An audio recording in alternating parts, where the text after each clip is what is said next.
carried out in accordance with the Constitution, which is a set of rules that is supposed to be able to govern millions and millions of wrong deeds. Of course, all deeds can be categorized, but not the intentions behind them. That's why, as I said in the beginning, the intentions should also be, a basis to separate a particular crime from another. It's important that we don't overlook this fact. So, what does George Bernard Shaw say about the legal order? And I would like you to listen to it very carefully. The system of justice is a completely mechanic process. It's more like a wheel in which, if a person is trapped for once, can never seek to escape. The legal order is a wheel which moves round and round, and once a person is made to enter it through an act of lethargy that leads to a crime and he becomes an accused, there is no way that he can escape out of it. George Bernard Shaw, in his epic drama Justice, highlighted the shortcomings of the legal order, which I would like to note. The first one being that the legal order is a completely mechanic process. Now, what does Shaw mean by the term mechanic? By the term mechanic, he means that it's in complete disharmony of the reality behind some circumstances. In this regard, he has written a complete story or the plot for the drama. The person who committed the fraudry at the time of committing it had absolutely no idea. For 4 minutes, he was totally mad. When he added ty and 0 to 9, it became an act of fraudry. But at the time of doing so, he was emotionally overwhelmed due to his circumstances. Hence, you can say that Shaw tried to highlight that a person who got insane for the time he committed the forgery is held in equal disrespect, whereas a person who wouldn't have created or committed the forgery or would have done the same action with a different intention, he would still have been granted the same punishment. By mechanic, we mean that it's completely governed by artificial intelligence. This system of law today has become such a mechanic process that it takes no count of the intentions behind the actions. The actions are not at all cared for. Or maybe I would say that they are cared for to such an extent that the intentions behind them are absolutely neglected. And that's why two people committing a crime in different spirits are rendered the same punishment. Hence, justice today has become completely a process governed by intelligence gifted by a constitution. It doesn't have any intelligence of its own. That's what Shaw highlights as a completely mechanic process that moves around in cycles and doesn't allow the person to escape. And this is what he wished to highlight, that if 1,000 people are accused of the same crime, at least one-fifth of them are accused wrongly because their intentions behind committing the crime were distinct, different, and moral. The problem with a society and the problem with the legal order is actually that they take no account of the intentions or the background of the crime. The pre-stage is never considered. It's only the result that's counted. No one cares about the background or the backdrop of the crime. All the judges, all the interpreters of the justice, of the legal order, the legal system, only care about what's presented in front of them and the evidences.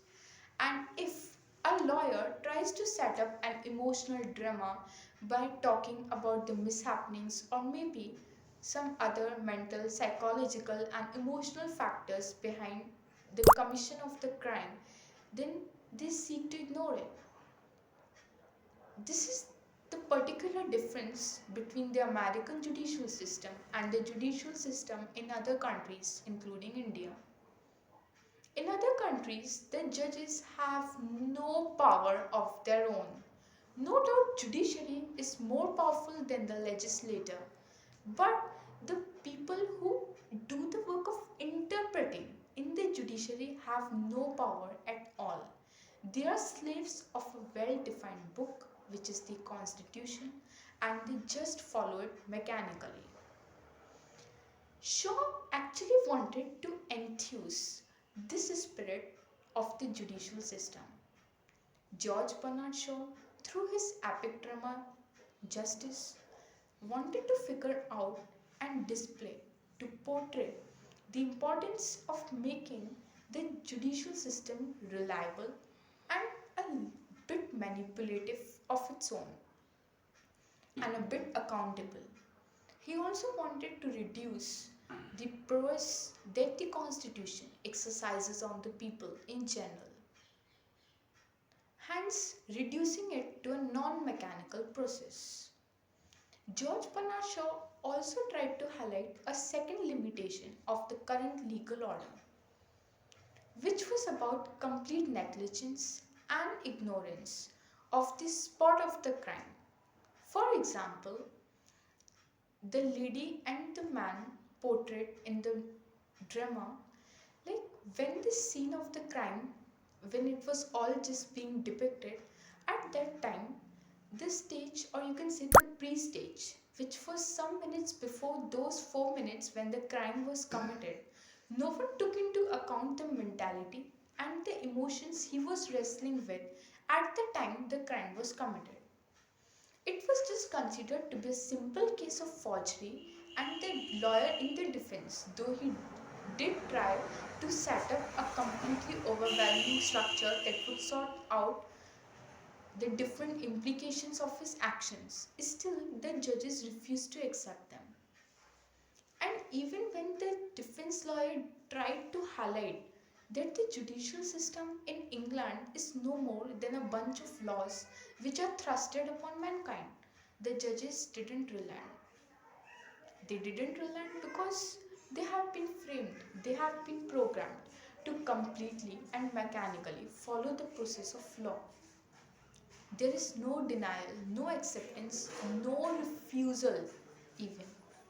And this is the biggest problem of our society, of the legal order.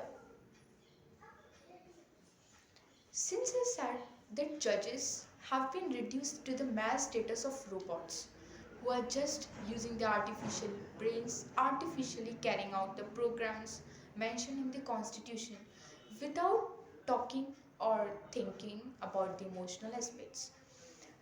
Now you may ask me that why should an act be guarded with emotions?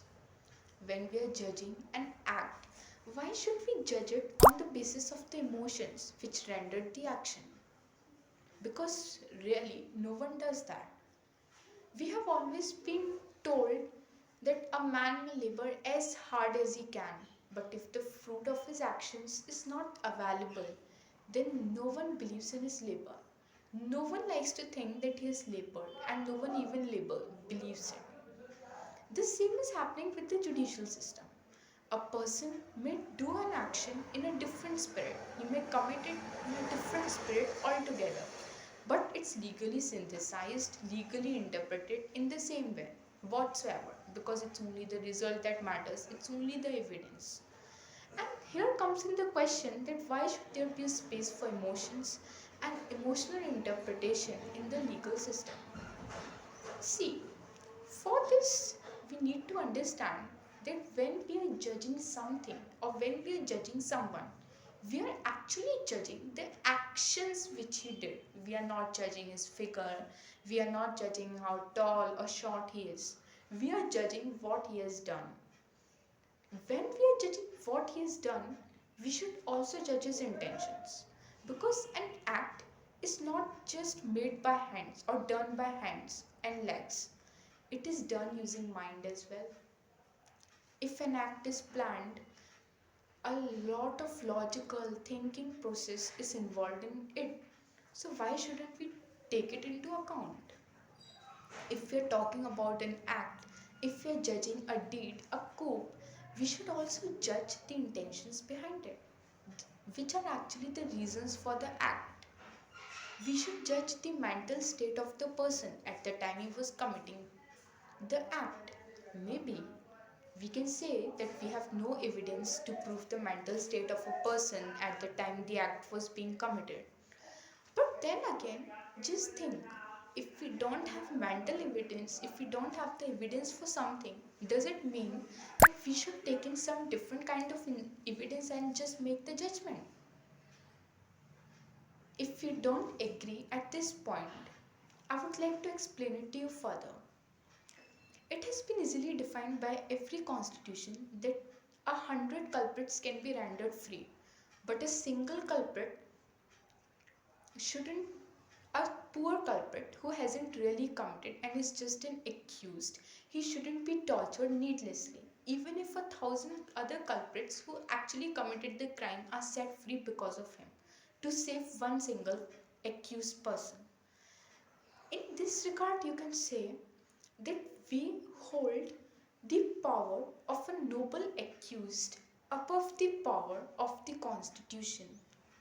So, in what we are talking about, why can't we hold the power of no evidence above the power of evidence but incomplete? Means, shouldn't we give more weightage to emotional, psychological, and mental behavior of a person at the time he was committing the crime? And just because we have no evidence to state this, we can't give a wrong judgment. If you try to think it critically and infuse it with logical reasoning, then you will understand that, as George Bernard Shaw himself highlighted, the judgment process today is actually mathematical. It's not even logical, because a logical judgment